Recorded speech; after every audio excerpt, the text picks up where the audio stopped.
Welcome back, everyone, to the Writer's Parachute. We're guiding author and writer dreams to a perfect landing. We're back today with another episode and a very special guest. We have with us Punam Saxena, and we're going to be talking to her about her two books, Powerful Parenting and Parent Power. But of course, we have all of the housekeeping to get out of the way first. We want to go ahead and ask you to go ahead and hit that like button, smash the bell, smash that subscribe button, go ahead and send us to your friends, share, like, and tell everyone about us. Of course, you can follow us on social media. We are on Facebook, Instagram, TikTok, Twitter, and now on Threads and Blue Sky at Writer Parachute. That's Writer Parachute without an S. So you can go follow us there. Of course, if you would like to get updates in your email inbox every week about new episodes and things happening here on the Writer's Parachute, you can go to sendfox.com/the Writer's Parachute and sign up for our weekly newsletter and updates. So we encourage you to do that. Of course, anytime you have any questions, recommendations, or concerns, please reach out to us at info@thewritersparachute.com. So let's jump into it. So of course, we always start the show off with our topic of the week. We are sliding into season number 3, just finishing up with a few bonus episodes here for season 2. But we want to get you set up right for season 3. Season 3, we're going to focus on storytelling. Season 2, we talked about reviews. So we're going to try and get you ready for that. So one of the things that we want to talk about in storytelling is the hero's journey. Hero's journey is pretty important to all stories, all books, whether they are fiction or nonfiction or something else. They all involve some form of a modified hero's journey. And so what we're talking about is there's generally always like a call to action. There's something that changed or happened that starts the story. If nothing changes or nothing happens, if it's just a regular day, then it's not really much of a story unless there's something integral that's already happened that maybe or is setting up for a change later on. But something is going to happen, and that's your call to adventure. Also, there's usually a test or enemies. Again, if you're talking about nonfiction, this could be whatever your topic is. The call to action could be why you need to know this information. Your test or enemies might be why it's important to know this information, why you specifically need this information or this help. Then generally you reach into what they call the abyss, which is a challenge or deal. It's kind of what they mean by the abyss is there's no way to go back. You must always continue forward. Again, translates to nonfiction. There's always a challenge if somebody's teaching you something or sharing some information. There's a challenge as to why you don't obviously already know that. So again, it always translates to any book or story out there. And then the next thing is either the reward, the elixir, or the boon. This is the thing that they're searching for. It's either to solve the problem, to learn something, to get something, or the benefit. If you're learning something, what's going to change in your life when you learn this? And then, of course, you have the conclusion or the return or the end of the adventure, however you want to describe it, which is basically just a fancy way of saying we're going to sum it all up and wrap it all up and tie a neat little bow so that you come back next time to listen to us when we're telling you a story again. So there are so many ways of describing a hero's journey. You can search hero's journey on Google or any search engine. Myself, I went to Pinterest. I found these lovely printouts. You can go check out my Pinterest at Donna Sager Cowan 1, I believe, on Pinterest, and find these under writing stuff. And it just describes the hero's journey. These are mostly dealing with fiction, but you can still find stuff about nonfiction. So the next time you're ready to tell a story, think about the ways of telling stories, the ways that we tell a story and the pieces and the parts that are important to a story and the hero's journey.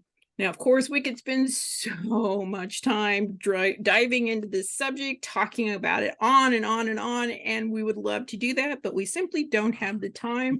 We're just bringing you the basic information. If you would like more information about the hero's journey or more episodes talking about the hero's journey, please reach out to us at info@the writer's parachute. And of course, you can leave comments here under the episode, and we'll try to get back to you and get you that information as quickly as we can. So let's get on with our show. We have a big show today. I am so excited to have Punam Saxena with us. She is an author, speaker, parent, impact coach, a doctoral student. And if that isn't enough heavy weight behind her, she's also a podcaster and a TEDx speaker. This woman makes me feel like I am doing nothing. I don't know about that. Well, sometimes I feel like I'm just like going, wow, where did she find all that energy? So we're going to talk to her about her two books, count them. Her most recent one is Powerful Parenting, 101 Ways to Stay Positive. It is a parent affirmation journal, which I think is absolutely genius. She also has her first book, The Parent Power, which is Navigate School and Beyond. Punam is a parent impact coach who works with parents to empower them to build relationships with teachers, administrators, and advocate for their children in schools. With over 30 years of experience as a teacher and a school advocate, she has implemented strategies for efficiency for students in schools. She is the author of 2 books. She is a TEDx speaker. She's an SXSW speaker. I'll let her explain that one in a minute. And currently pursuing her doctorate. She enjoys spending time with her 4 children and husband, traveling, cooking, and reading. Welcome to the Writer's Parachute, Punam. How are you today? I am great. And I don't think I've seen you take a breath since we hit the record button. So I'm going to take a second here and just, let you breathe. And thank you for, asking me to come on. I'm super excited to talk to you about these 2 books. And one of the things, in the spirit of full disclosure, Donna and I've worked together. She's been my angel when I have been trying to get these books out and I have no idea what I'm doing. And Donna just swoops in and just makes it all okay. So, on the outset, these books are out there because Donna is such an amazing mentor. So, thank you for all your help. Well, thank you for that. I don't know that I do a whole lot. Mostly, I do kind of what I do here on my podcast. I just point at people in the right direction and I answer the silly little questions of you don't know what you don't know till you don't know it. Correct, correct. But it's almost therapy for authors. Exactly. Well, and it brings me such joy, being a teacher, as you know, even after you retire, you don't stop teaching. It is just part of your DNA. It is part of who you are. And, reaching out and helping authors kind of fulfills and fills that need within me. So I so enjoy it, and I am so thankful that you have brought me in and trusted me with your book babies and got them out into the world. I think they're amazing. Well, thank you. Thank you, thank you, thank you so much. You're very welcome. So we're going to talk about the last book first. Okay. Not to take away from the first book because it was great too. So your new book, Powerful Parenting, 101 Ways to Stay Positive, a parent affirmation journal, which I'm going to say again, is just absolutely genius. Where were these when I was a parent? I almost feel that way about myself. Now that my kids are gone, I'm like, where was this? So the book started from the idea that there's so many times Mhm. I was working with clients or talking to other parents or administrators or even my children, and I kept saying the same thing over and over and over again. And I thought, why don't I just write them down? And so I started writing. I had this, as we all do, we start in a Word document and you just start writing. Mhm. And before I knew it, I had like 75. Wow. I'm like, boy, I must talk a lot. Guilty. And yeah, guilty. But the part that was fulfilling for me was to see the things that I was what I say over and over resonate with other people, resonate with other parents and teachers, even. And as I started formulating this book, it's great that there are these 101 sayings that, I've been preaching. And I'll tell you why it's the 101 just a second. But then I thought, how can we make this active? Because reading is can be very passive if you take it in that light. But this has the sayings on one side and a place for you to journal on the other. And it's not in depth, it's not deep where I want your innermost thoughts. It's more about this happened today, and this quote really helped me get through the day, or this is something I'm going to focus on for the next month. Mhm. Sound bites Right.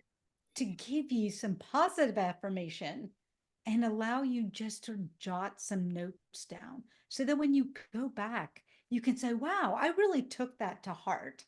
Mhm. And Well, I was, I love the fact that you say that the book offers parents a place to reflect, inspire, and pin their thoughts while creating a positive space to celebrate their parenting skills. We don't get that. Nobody comes out and says, you did a good job with that moment. You handled that well. It's very rare that you get that feedback. And I right, think it's important that we give ourselves that kind of pat on the back. And especially for parents, which, it's a job that comes with no instructions. It's almost thankless. And it's really hard because again, it's like writing. There are no rules. There's right. only guidelines and guide rails. And let's face it, everybody goes over the wall. Guilty, guilty. And the only place that we're going to get affirmation is from ourselves. Right. Because the only time we hear how we're parenting is when we do something wrong. Mhm. Let's face it. Yeah. Why do Well, we have to eat this today? Why do I have to get dressed? mhm, All of those things are part of the parenting that's the challenging part mhm, because you're on repeat. It's what is it? Wash, rinse, and repeat. mhm. That's what parenting is. But we have to find that affirmation from within that we know that we're doing a good job. We know that we did something good for our children today. Right, absolutely, and, that's the really hard part about parenting is because, again, you could be a parent of multiple children, but each time you do it, it's different. Each child is different, each situation is different, and I like the idea that we get to look at that. And with your journal, you kind of get to go inside your head and maybe ask yourself the question, could I have handled that better?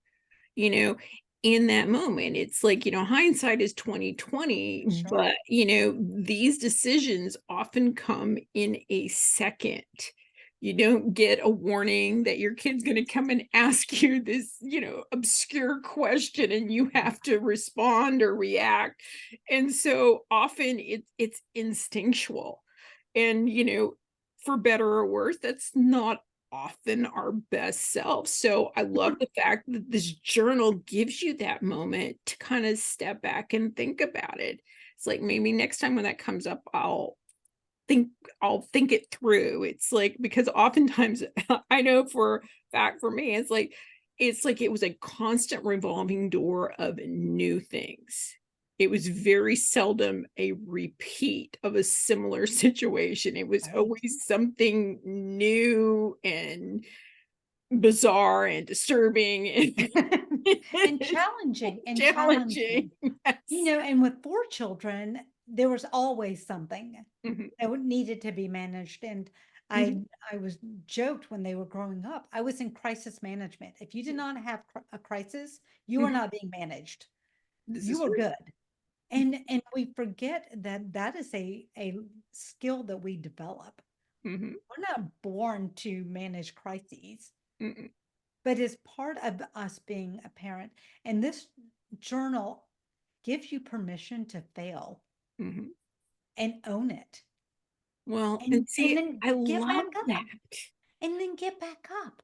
Because guess what? We have to get back up tomorrow because Mhm, we have children that mhm, need us and love us and we love them. mhm, So it's okay mhm. to not be at your best. Well, Oh, and I love the fact that you say it gives them permission to fail because 2 thoughts on that. Number 1, we don't learn anything by being perfect, but we also don't emulate and teach by being perfect. We teach and emulate by being imperfect because it is, handling that crisis and often felt like when I was a parent, I didn't have time to think and reflect because everything was, as you said, crisis management, one crisis to the next, to the next, to the next. It was like, okay, I got to get to work. Oh, I got to get home and cook dinner. Oh, I got to go to the grocery store. Oh, I got laundry. Oh, I got the kids. This event, that event. Oh, I have a costume to make. Oh, it's like I've got, right. I'm on this committee, that committee, and it was just crisis management and there was very little breathing room and my daughter laughs at me and she's tells her children she's like this grandmother that you have was not the mother that I have and I'm like well of course not because I was in constant crisis management the entire time when I'm Yeah. parenting. And I and my parents say the same thing. I Mhm, say the same about my parents. My parents are not the people I grew up with. And, they always say, "Well, the grandchildren are grand." mhm. Well, until I get there, I'm still a parent. And so Right. I still have to manage, and we forget to take that moment because we are in such a crisis Mhm, mode. We're always in this heightened panic mode, especially now that we have so much access to technology and information at our fingertips that if a text comes in, we have to answer it immediately. If an email comes in, we have to handle it right then. That's not the case. mhm. And because we're in this heightened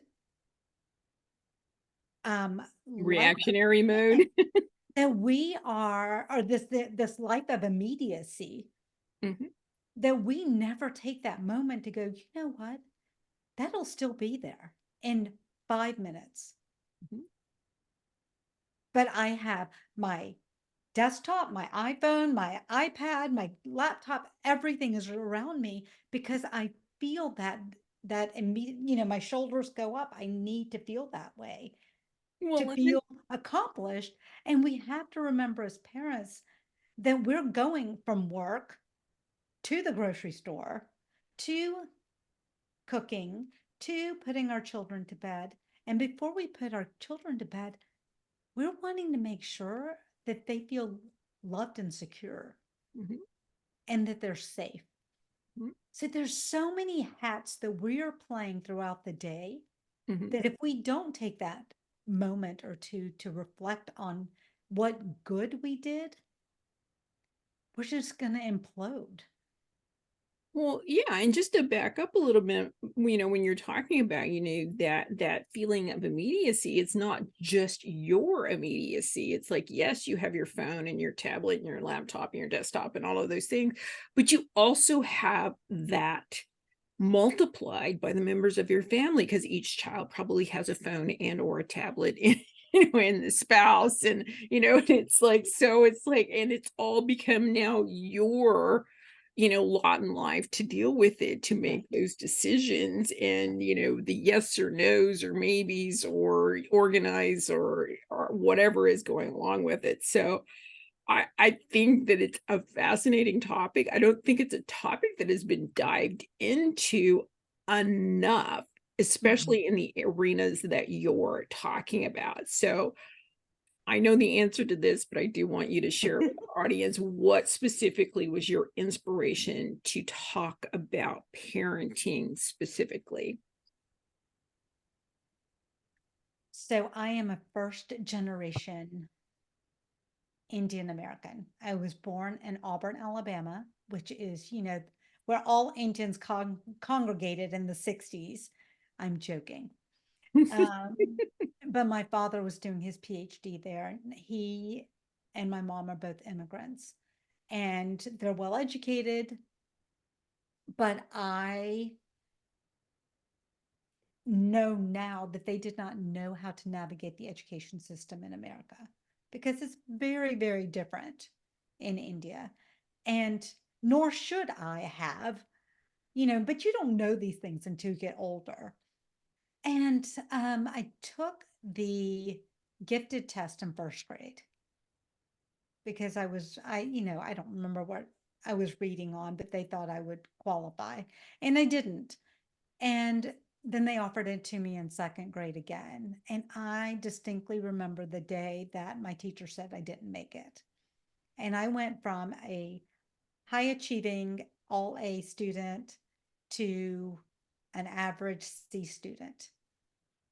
And I grew up in rural Georgia. So when you think about the 70s in rural Georgia and we talk about integration, happening during that time, we were the only Indians there in our community. And so they really didn't know what to do with us. And we didn't have that understanding of cultural competence, of English as a second language for students. So we were kind of anomalies in our system. And I just kind of fell through the cracks. And it wasn't because my parents didn't want me to be in these programs, they didn't know how to navigate the system. And as hard as they tried, I couldn't get myself out of that rut. It took, gosh, it almost took 25 years to come out of that situation. One test, Mhm. one test. Yeah. But Well, yeah, I mean, it's the power of words, the power of that words that, oh, you might be gifted, and that elevation of that being different and important being pulled away, in a way that wasn't empowering. It's like, well, you're not exactly gifted, but you're still a great student. No, you're just not gifted, right. And which is and very harsh. well, and you think about it now, we think about the nuances and colloquialisms that we put on these tests, Mhm, but we didn't do that wasn't a thing back mm, then. So, I'm okay. mhm, Somehow I've managed. mhm, I'm doing pretty good. mhm, But the interesting part of the story is the second Indian family that moved into our community 12 years later, their son had the same issue. He did not pass the gifted test. And my parents said, "You're going to have to go advocate." mhm. And he not only got into the gifted program, he graduated as valedictorian and he went on to MIT.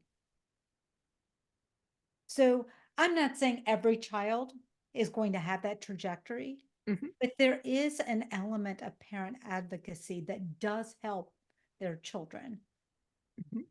Well, because we're working together. We're not in two separate silos. right, and, I see this a lot, especially when I was teaching and working as a tutor with older students, is so many times you would have very good students from lower income families that their parents just simply didn't know how to navigate the scholarship system or the grant system. And so these kids were not getting to go to good colleges.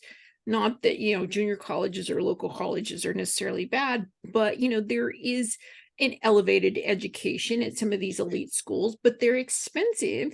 And so these students really do need that help of scholarships and grants and these sort of things. But m- oftentimes, the reason that they weren't able to go was because their parents had no idea. It's like, oh, no, don't wait till their senior year to start looking for scholarships. You should start looking for them back when they're a freshman. And then they're like, on, wait, what? It doesn't occur to them because they were never trained or given the tools to know that that is the appropriate time to start looking at all of these things, which I think is what you do so well when we're talking about your first book, Parent Power, which is Navigate School and Beyond. Now, Yes. it provides practical strategies to help parents and children navigate school, social media, sports, and many more topics. And I want to know why you think that it's important for parents and students to understand the right way to move through the school system. When you look at the school system, when most people look at the school system, they see a bureaucratic system. And that bureaucracy and those policies are generally formulated by people who've not been in a classroom since they were a student, and they likely have not been educators. And so when we're making policies that are not student focused, then we're doing our client, the student, disservice and doing a disservice to them. So when we talk about the triangulation of education, we have to have the parents as one part, one arm of it. We have to have the teachers, administrators, and the district as one arm. And then we have to have that student, because the student is the only one who truly knows how they feel about the material, the curricula that is being imposed upon them, whether it's too hard, too easy, just right, or if there's a better method of delivery. And if we start involving the stakeholders in these meetings, then we're going to be able to create an education system that works for everyone, because teachers really want to do right by students. Parents really want to do right by students, but they never ask the student what works for them. Mhm. We say, oh, Johnny made an F on a test. He's clearly not getting the material. Why? Mhm. Is generally not the grade that is a determining factor of knowledge. Mm-mm. It is the delivery method. It is the developmental level of that student. And Mhm. it is the life experience that that child brings to the classroom. And we take all of those pieces out except for that grade. Mhm. And we punish them for that without looking at all of those factors. And parents are the ones who know their children the best. Teachers have 25 students. How, they At minimum. at minimum, and they are working so hard to reach every one of them. So we can't put 100% of that onus on them. Mhm. We have to put it back. We have to involve the parents Mhm. to be able to understand what's going on. Well, and I've had experience with some of this, with my children and my grandchildren, where oftentimes there is a lot of pressure put on these teachers to teach multiple topics and subjects that they're not actually good or experienced at. They're Right. just given the material and they're like, go teach this. And they may not be the best teacher with that. And I had a situation where my grandson was doing very poorly in a math class, and took him aside and worked with him in math. And it's like it wasn't that he didn't understand it; it was he was making a simple mistake over and over and over again. And so I taught him a way to check his work. It's math. the answer is all that matters. and Right. so I'm like, I'm not asking you to change how they want you to do the question or the problem. I just want you to be able to check your answer to see if maybe you did it incorrectly, because this is what was stumbling. And it was a problem. Then suddenly he's like skyrocketing to the top of the class, and the teacher questioned it. And Right. so I went and met with the teacher and explained it to her. And what I found out in talking to the administrators of that school was that all the students were failing that class because Oh, the teacher didn't understand the development of that teaching property of math well enough to teach it to her students. So if she was barely understanding it and then trying to teach it to students, and I found this happen several times where, you know, uh, you have a child that suddenly is not doing well in a class. And I don't know that it ever occurred to me. It was almost like accidental information that I found out right. that maybe it isn't your student. Maybe it is the environment, the teacher, the curriculum, or whatever, that Right. not just your child is failing, but all of the ones in that class are failing. And again, it could be multiple reasons. It could be the teacher, it could be the lack of training, it could be the way it's being presented, it could be a time constraint. There are hundreds of different reasons why a child's not going to learn. And unfortunately, we don't have the resources to tailor make education for each child. All we can do is, try and do the best we can for the middle and hope that we grab the edges too. And that's not always the case. And that's what you're advocating for, is for parents to be a little more involved to try and find out why their students are not doing. But it's beyond just education. You also talk about, like, when they're involved in school sports or in Yes. school social activities or clubs and stuff, which I thought was truly interesting, because I recall even myself as a child that most of the time my parents were beyond signing a permission slip or handing out money, really weren't involved in any extracurricular Right. activities, including sports and events and stuff like that. It was kind of a very hands-off approach for parents. And I don't know that that's always the best way to approach that either, because some parents may have a complete understanding of what it is that their student is doing, but then there's a lot of them that are just going, well, I think I sort of know what they're doing, or how Right. they're training them, or everything. And when they find out, they're kind of going, oh wow, so I think it's interesting when we talk about that, that these extracurriculars are not babysitting opportunities. yeah. They are meant to, they're called extracurriculars for a reason. They're supposed to enhance what your child is receiving and teach them building skills or problem solving skills in real time, even though it's not a math problem. But if I'm on the soccer field and Susie's right next to me, I can make a 90-degree kick to her, and then maybe she's going to have a better angle. All of that's not going through their head, but that's a real life activity. Mhm. So when we talk about extracurriculars, there's two things that I think are really important. And like I said, I have four children. They're 4.5 years apart.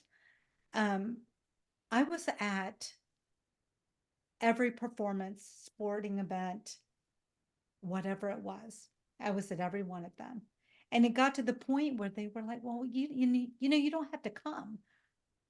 And I said, I never want you to look into the stadium or into the audience and not see a familiar face, because that gives them confidence and it makes them feel valued and important, which is a huge part of building confidence in our young people.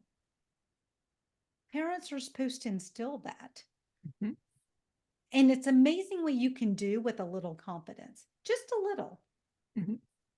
Well, and I think beyond that, there's a certain amount of knowledge that the parent gains Yeah. from seeing their students succeed at something that they may not have been familiar with or they've never experienced in their life, but also in that building of community where the parent is interacting with the administration, with other parents, with other students. So again, this kind of creates this community where there is a better flow of information. Whereas if, the parent is absent from all of this, it's like they don't get to talk to the other parents. They don't get to talk to the coaches or the people running these programs or the other students or anything of that nature. They're divorced from it. And Sure. that doesn't lend itself to helping and guiding your student, into more out there, maybe, as a parent, you'll see, well, because I've had this happen too. It's like my daughter would go, oh, I want to try this, and she'll do it. And if I had not been there, it wouldn't have been a realization for me that maybe this is something that she really thought was something else and that she's not doing, and so I had to make a choice at that point. Am I gonna make her see it through because she Yeah. asked to do this, or am I going to give her an option to back out because this Right. is not what she wanted to do? This is not a good use of her time, which again is, part of the parenting is trying to make in all of those equations. So, and And again, and if you're not there, you can't know that. it's important to know who is with your child. Yes. It's important to know how they operate and to build rapport. And I talk about this so much. Building rapport and communicating are the two best ways to be an advocate for your child. Know what's going on, whether it's the classroom or a sporting event, or if they're in dance or playing a musical instrument. It's important to know who they are spending time with. And when we run into issues, or when our children run into issues, then we have built that rapport on the front end. So Mm, when those challenges occur, we're not walking in, raising Cain. We're able to have a conversation that's logical and mature and adult like, because isn't that what we want to model for our children? Is adult like problem solving. mhm, And so it's so important to front load those relationships. mhm, And I joke, but I still have my children's kindergarten teacher's cell phone number in my phone. mhm, My children are turning in their late 30 and late 20s now. But it's that kind of relationship that we built, that we became friends. mhm, And because we did that, when there were issues, I would just go in and say, Margaret, what's going on here? Let's have this conversation. And it wasn't adversarial, mhm. it was problem solving. Right, And we weren't looking at each other from two different points of view. We were working towards the same goal. right. Yeah, And that's the whole premise of all of my work is we've got to row together. right. And I think it's so important. Again, it's building that parenting toolbox. It's like Yes. we don't realize when you first go into parenting, you're thinking, I've seen other people do this. I was a child myself. I went through being parented. It's like, I've got this. This is not that complicated. And then you get into it and you're just like, wow, I didn't think about that and I didn't consider that. And and it's like, and how did they know this? And how did they figure that out? And it's a constant building of that toolbox. And I do love both of these books. I highly encourage anyone out there that is in a parent or a grandparenting situation, or even if you're co-parenting or if you're considering kids, these are excellent books to just read and start that toolbox and get yourself on the right track and the right mindset because I think that also is a big hurdle, is again, we're talking about you're constantly under this chaos and immediacy that sometimes mindset kind of gets pushed out of the way. So It again, that's does. important too.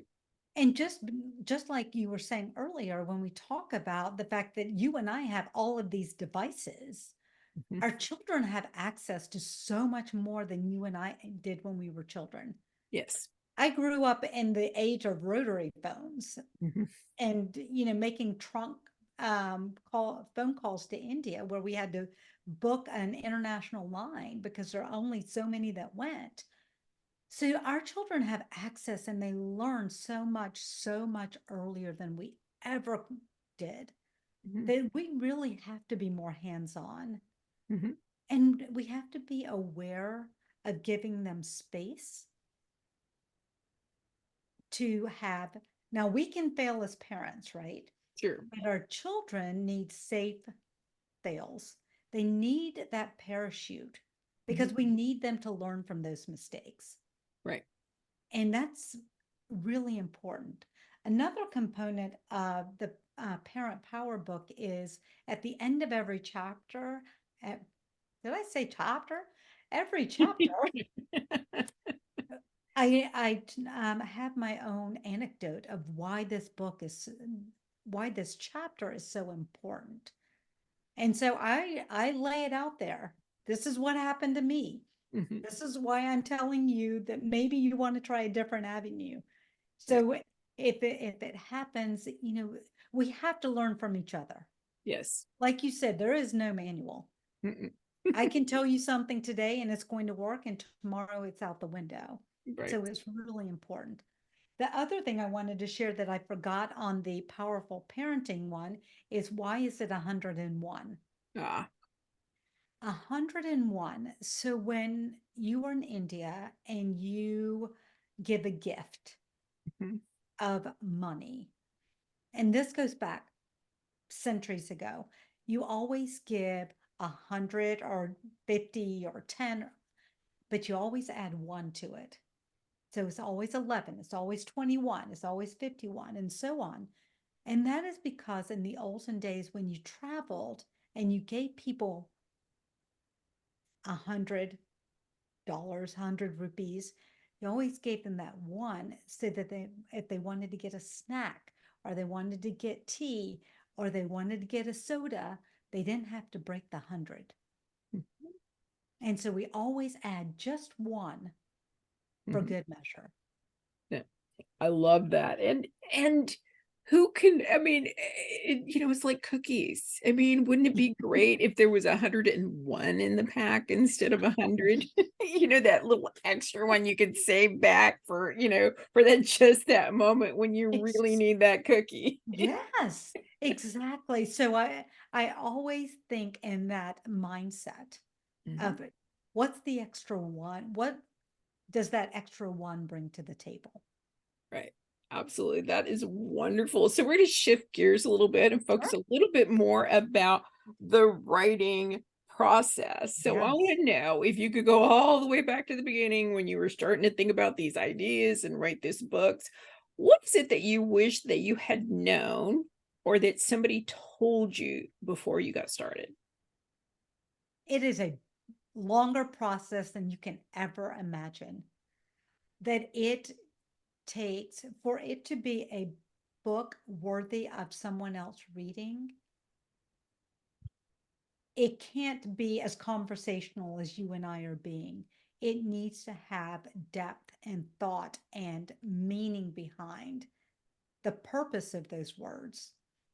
And I wish someone had told me that because that would have taken that stress off of me of trying to finish it in 6 months or however long it took me to write the first one. um to savor it. Mhm. You're never going to have a first book again. No. You're never going to have a second book again, third, fourth, whatever it is. And savoring that writing process is just sacred. It's you and the page. Mhm. and it's an emotional journey. Yeah.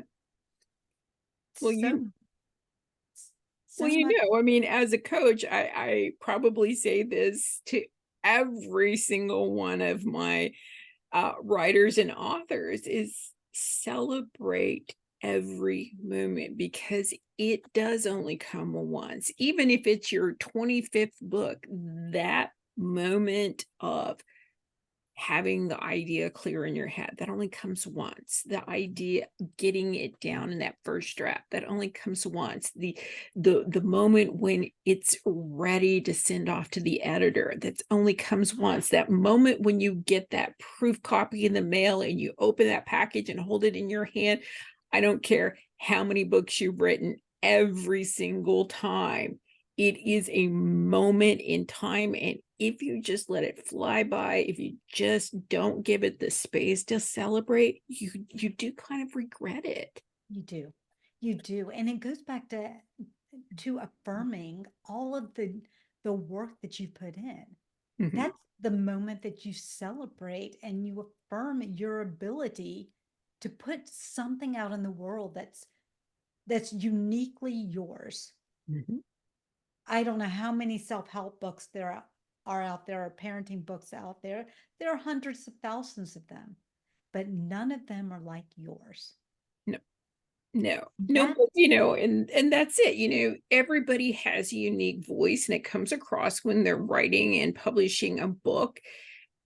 And there's always somebody out there that needs to hear it the way you say it, or the way yes, you tell it, or the way you present it, or the way that you structure it or put the information together, because they may have read, 20, 30 books about parenting and it doesn't click, but they come along and they see your book and they read, Parent Power, and they're like, now I get it. The light bulb goes off and they're like, "Oh, okay. Now those other books start making is sense." that why there's a bulb on my on the book? Yep. Yeah, and you're right. And it's just like being a student in a classroom. Mhm, It's the delivery, it's the tone, it's the connection to mhm. the words. And that is something that I think as an author you have to take time to appreciate. Is your voice is powerful. Yes. Yes, absolutely, and there is always somebody waiting desperately to hear what you have to say. Yes. So, taking that into consideration, what advice would you give to other authors and writers who have a passion about a particular topic like you do about parenting? I would tell them to take it and sit with it and dream about it and process how you want to deliver this amazing passion that you have. And then when you've got that, we always say outline, outline, outline. But sometimes it just formulates in your head and you don't need the outline in a formal sense, but because you've already thought about the pieces you want to incorporate. And so I think doing some deep thinking and deep reflection of why it needs to be out in the world is the most important part of writing a book. Anybody can put words on a paper, Right. almost anybody, Sure. but the purpose for it and why it needs to be told is a very different um, path that you have to travel down to make the book successful for you. It doesn't matter if it hits New York Times bestseller. That should never be the goal of writing a book. The Mhm, book should be to cultivate your voice and make it so that other people are empowered by your book, your words, your thoughts. And that takes a lot of processing. mhm. You You And, can't just throw it out there. no, no, I think that that's very powerful advice, and in fact, I don't even stop and think about it, but, not so much when I'm working on fiction, although I probably do sort of a modified version of this, so it's like, especially when I'm doing something more nonfiction, I almost have, like, this moment in my head where I imagine I'm in front of a crowd talking about what's gonna be in my book, and it Nice. really does kinda help me clarify what really was important, what was really just kind of like extras, and it's almost like outlining in your head. It's almost like having that conversation with yourself to try and go, well, yeah, it's great to sit down and put all this stuff in a book form, but let's flip it to the other side. It's like, how are you going to get people to understand what it is that you're trying to tell them? It's like, the knowledge is out there. You're just presenting it in a different way to come to a certain conclusion or concept or idea or benefit. And so how do you get there? And it's like sometimes working in reverse is sometimes faster than just going the straight line. It's like, how do you build a railroad through the mountain? Well, can Not you go straight. around can you go around it? I mean, it's like, yes, you wanna go straight through, but, who knows what kind of rocks are in the middle of that mountain, so it's like sometimes you have to reverse engineer it. The other thing as you were talking is that there's no one way to get to the end of a book. No. Everybody's process is different. Everybody does it in their own way. When I started writing a book, I had no idea how to write a book. I was just writing. And then all of a sudden, I'm like, oh, well, if I can write about this, then I can write about this, and then I can write about this, and then I can write about this. And I was pulling from the podcast Mhm, because those were the topics that were of interest to me, which is why I sought out those guests. And that's how I wrote my book. mhm, But the podcast part of it, getting those guests was intentional mhm. because I wanted to make sure that I had these subjects covered because that was important. Well, and again, what were you doing with the podcast? You were talking through this information with knowledgeable people to decide what was important, what wasn't important, how to Right. present it in a new, unique, or different way. So, Right. yeah, it kind of the same thing as where I was doing the speech in my mind. Yes, So, absolutely. Absolutely. I think doing a speech is great. mm. Stand in front of your mirror and throw it out there. Well, I that's mean, what I tell a lot of my clients, it's like if you're having trouble with your book, whether fiction, nonfiction, or it's like sit down and, what would you say to somebody you're having coffee with? right. Right. If you're having to really stop and have this really long conversation and explain, but oh, but you need to know this, and it's like, wait, you're not presenting it well, No, not telling no, a good story. we need to refine that just a little bit. Right. So But it's important. It's an important process to go through. yes, it absolutely is. So you've also given TEDx talk about parenting. So we want to know for our audience here, we don't get too many TEDx speakers, but what was your experience with that? And what was your main takeaway for parents? It was a surreal moment. You get to stand on the red dot, the red circle. And first of all, I couldn't even believe that she called me and said, "Hey, you're in." And I'm like, I asked her like I think I asked her 5 times. Are you serious? Me? Me? And she said, "Yes, we love your idea." I'm like, "Okay." So my big idea was the key to enhancing student success. And that's the title of my TED Talk. And it's guess who it is? It's parents. Not rocket science when you're looking at it from my lens, because they're the missing piece. We go back to that triangulation that we talked about earlier. But it was the most surreal experience I can I've ever had in my life. I've always been shy in public speaking. I really don't like talking to large crowds, or I thought I didn't. Um, but I stood there knowing that my message was important, that someone was going to feel validated from my story and the anecdotes that I was sharing.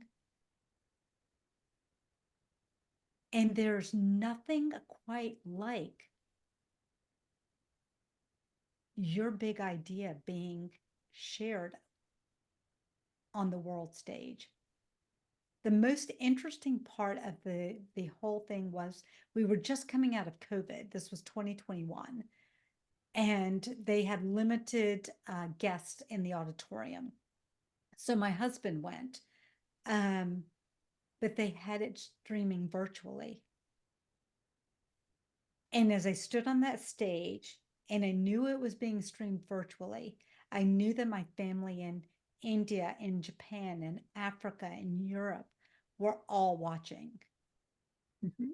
And I get goosebumps just even talking about it because that's validation that your family, whatever time it was across the world, that they thought it was important enough to be able to stand, to get up and watch me present that talk.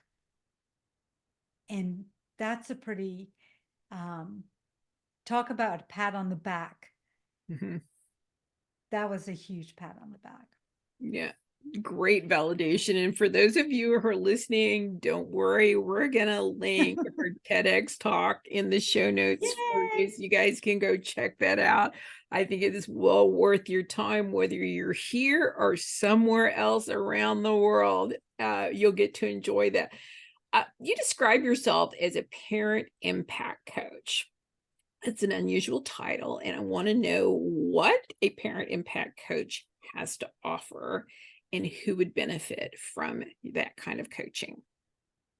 So my work centers around parents Mhm. and breaking down those barriers, as we probably have surmised through this conversation, that schools and parents work in different silos.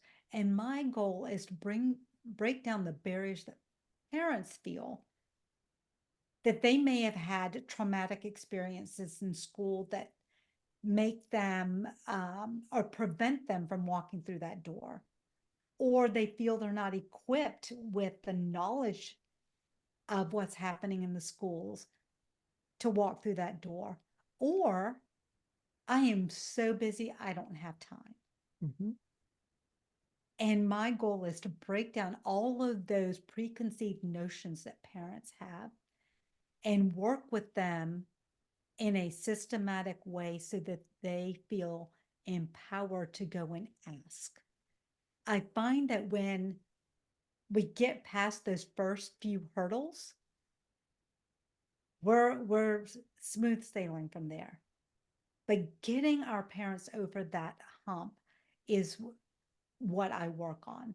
And so I work with parents, I work with parent organizations at the schools, and I also work with administrators who want to develop strategies to get parents through the door.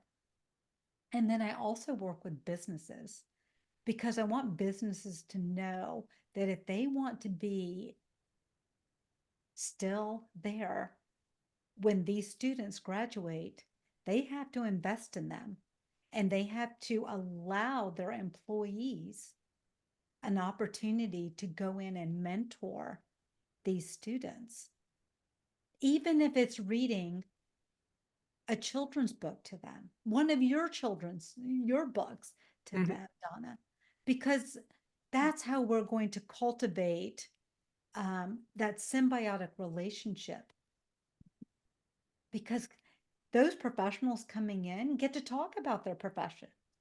Mhm. I'm a professional speaker, oh, or a professional writer, or I'm a banker, or I'm a lawyer. Mhm. Okay, well, let's start working that into our conversations. Mhm. and allowing our employees to go into those schools and mentor these students. Right. So yes, I kind of just work the gamut because I truly believe that they're all integral pieces in education. And I would 100% agree with you, both from the perspective of a former teacher and the perspective of a former parent. Of course, I don't know that you're ever a former parent. I think you're always a parent. But so I just have one more question about Sure. that for the benefit of our listeners. So if a business or an individual would like to reach out to you for this kind of parent impact coaching, how would they contact you? And before you guys run out of the room for pen and paper, we will have this information she's going to give Yes. us in the show notes. Yes, you can find me on at my website at punambsaxena.com. You can find me on Twitter by my name, Facebook by my name, Punam Saxena for both. My Instagram is Punam Speaks, Okay. and I'm on LinkedIn by my name as well. I am not on Threads, and I don't even know the other one you said. TikTok I'm like, what and is Blue that? Sky. I don't even know what that is. And I probably need to get on it because, as a parent coach, I probably should know what that is.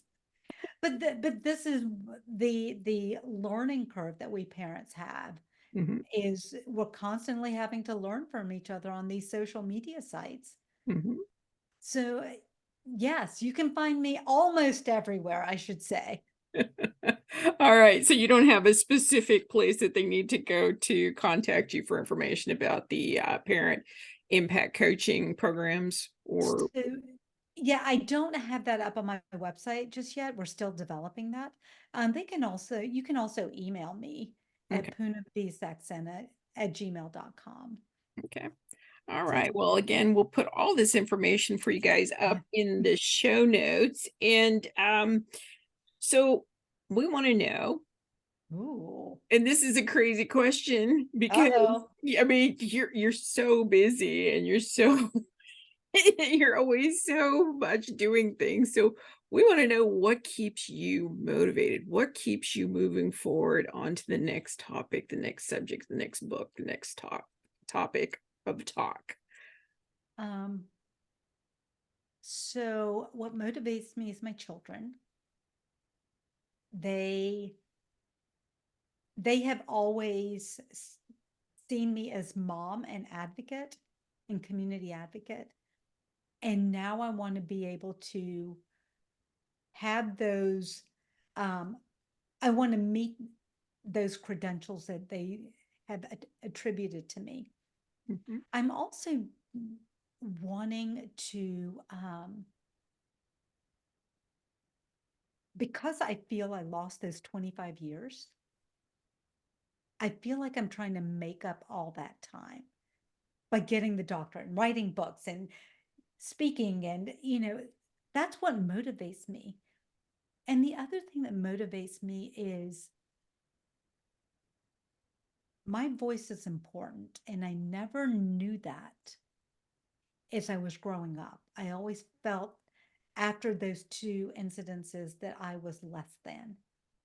And I'm learning that my voice is important because there is a child sitting in a classroom right now whose parents are scratching their heads trying to figure out what can I do to help my child. And that motivates me like nothing else. absolutely. I think that's amazing. So we're going to ask you a couple of questions here. So, first of all, as I said, season two, we've been focusing on reviews. So, we're trying to encourage our listeners and followers to read books, but to also leave reviews. They are the lifeblood of authors and writers. They're typically one of the few ways they ever get feedback from their readers. So we want you to give us a review of Powerful Parenting 101 Ways to Stay Positive.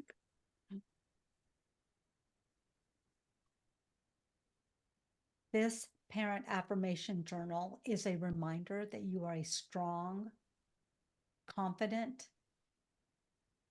parent who can accomplish more than you believe you're capable of, who need who needs to believe in themselves, believe in what their goals are for their children, and that alone is enough to call you a powerful parent. Awesome. That is a 5-star review. As we said, we're using our guests here. We're putting them on the spot. We're asking I'm them on the spot to write and share a review with us simply because it's not easy, but it is easy. A right. review is just your opinion about what you thought, what you liked, what you didn't like about a book. It can be simple and easy as I liked the book or I thought this was good or whatever you want to say. Again, it is an opinion and we encourage you always to leave a review, tag the author, post it on social media. They will be so grateful that you did. You can always leave a review wherever you purchase the book. If for some reason you cannot remember or you get it from a library or something, you can always go to goodreads.com and leave a review of the book. So please do that. So what Please, please. what is next for you? I know there's got to be another book cooking in there somewhere. So I'm closing out the coursework for my doctorate, and I will start writing my dissertation in the fall. So Mhm. that's one big iron in the fire. And you're right, I have another book that's coming out this spring, and it's going to be a children's book called Uma Das and Her Two Worlds. And it's about a young Indian girl who immigrates to America and how she assimilates and is accepted by her peer group. And so I have written the book, and my sister in India is illustrating it. So we're going to get some authentic illustrations. Awesome. So exciting. We'll I definitely know have to bring you back sometime on season 3 to talk about this children's book. That's a new genre for you, but I think it it's is. right in line with what you do.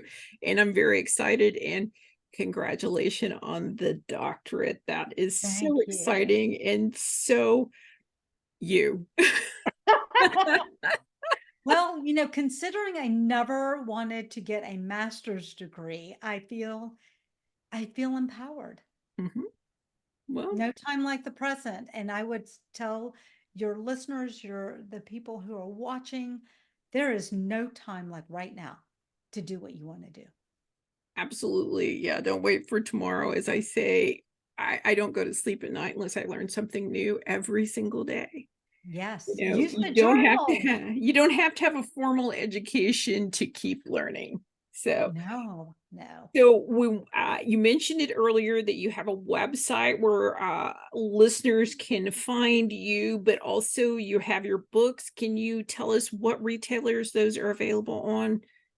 So they're available on Barnes and Nobles, and they're on Goodreads. Mhm, And then also Kramer's bookstore in mhm, DC. okay.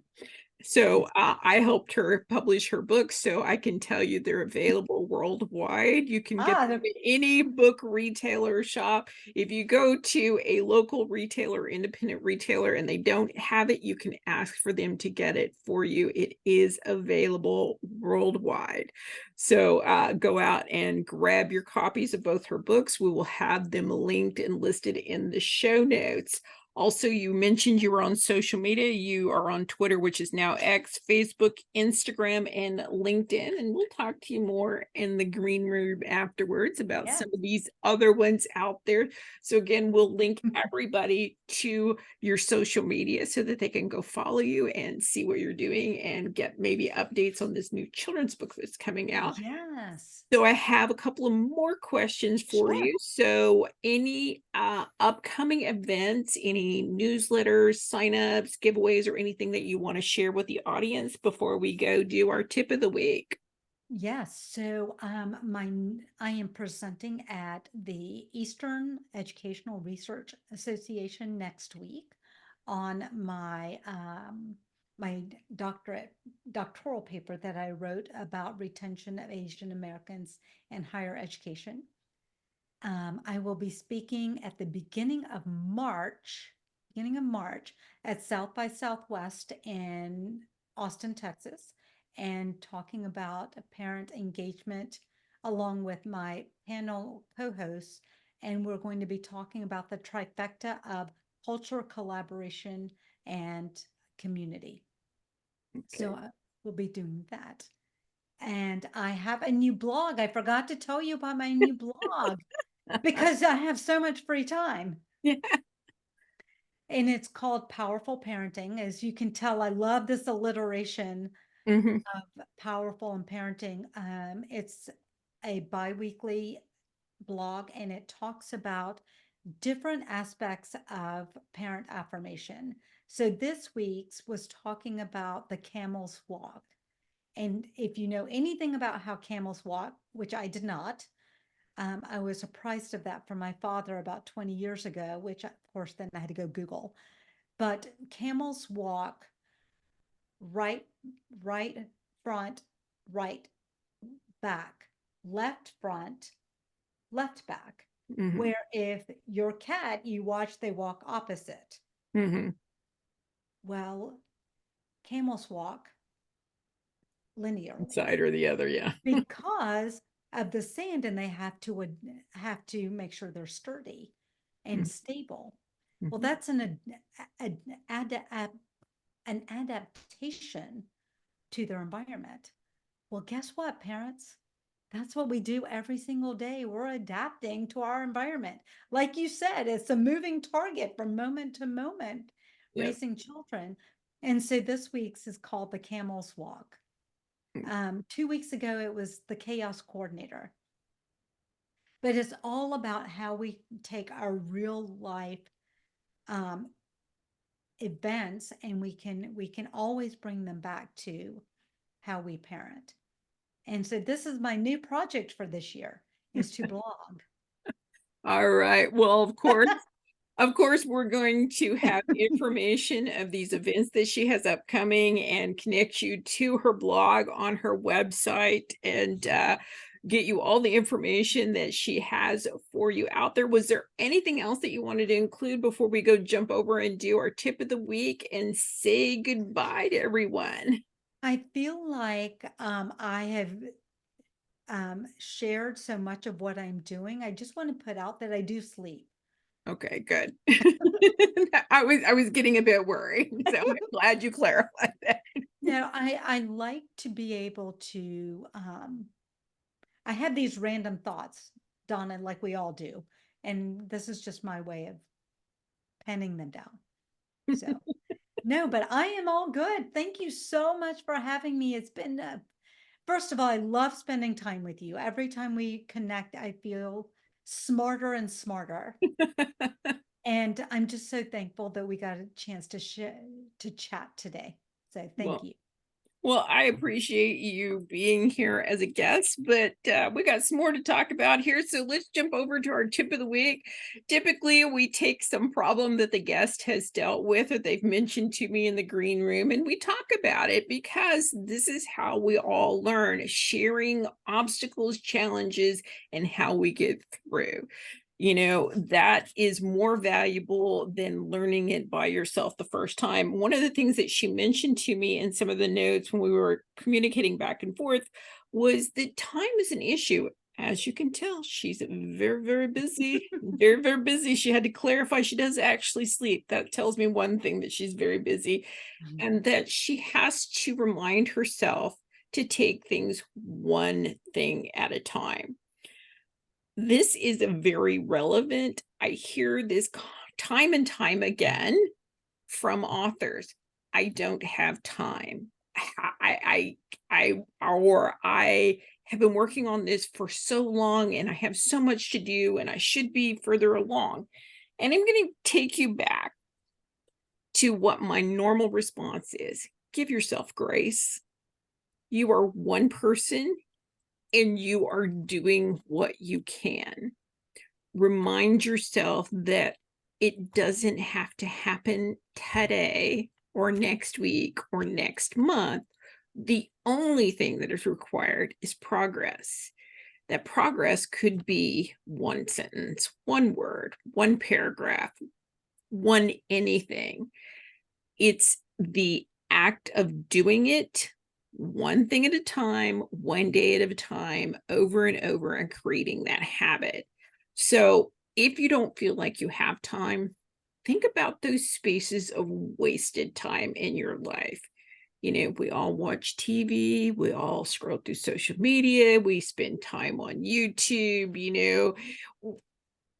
we do other things. We do things and there's nothing wrong with those things, but maybe see if there's something that you could give up for 10 or 15 minutes out of your day to promise yourself to focus on whatever that task is. If it's writing, you'd be amazed how much you can do, whether it's actually writing a book or working on marketing, working on promotion, working on getting the nuts and bolts of your book put together, whatever it is that you need to work on in that 10 to 15 minutes. And you will feel so much better day after day after day, because even the small little pieces of progress are progress. Even if you didn't get that much done, you'll still look at the end of the week and see that you did something. Something is better than nothing.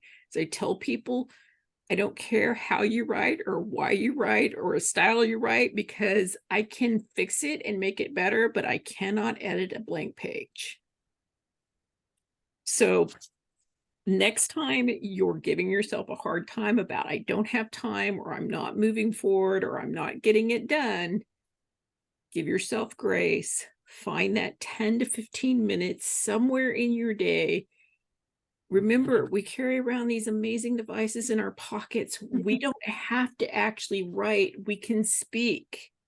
We can speak to write. We can speak to do things. We can have our assisted computer help to make things easier. It's like people ask me how I read so many books a month. Well, you know what? When I'm doing laundry, when I'm cooking, when I'm folding clothes, when I'm cleaning my house, when I'm doing other things that don't need my 100% focus, I have audiobooks. I get those audiobooks. Same thing with, when I'm trying to learn things, if I'm looking at a YouTube channel or trying to listen to a webinar or something like that. It's like I find time for those things to do. And that's all that you need to do, is just find that time in your day. If you miss a day, be okay with it. Life happens, and we live around the interruptions, so just keep going forward, give yourself grace, and just find that little tiny bit of space to show some progress. It will help you in the end, and I think you'll be so much happier if we stop. As my mother used to say, she goes, in the amount of time it took you to complain about it, you could have done something. So sometimes I have to listen to my mother. It's like, stop complaining and start doing. So that's it for us this week on the Writer's Parachute. We are so glad you were able to join us. We want to thank Punam for being here with us. And as always, I am so grateful to be the host here on the Writer's Parachute, guiding author and writer dreams to a perfect landing. We hope that you find this creative space a safe place for your dreams to land as well. Until next time, happy writing, everyone. I'll see you back next time. Bye.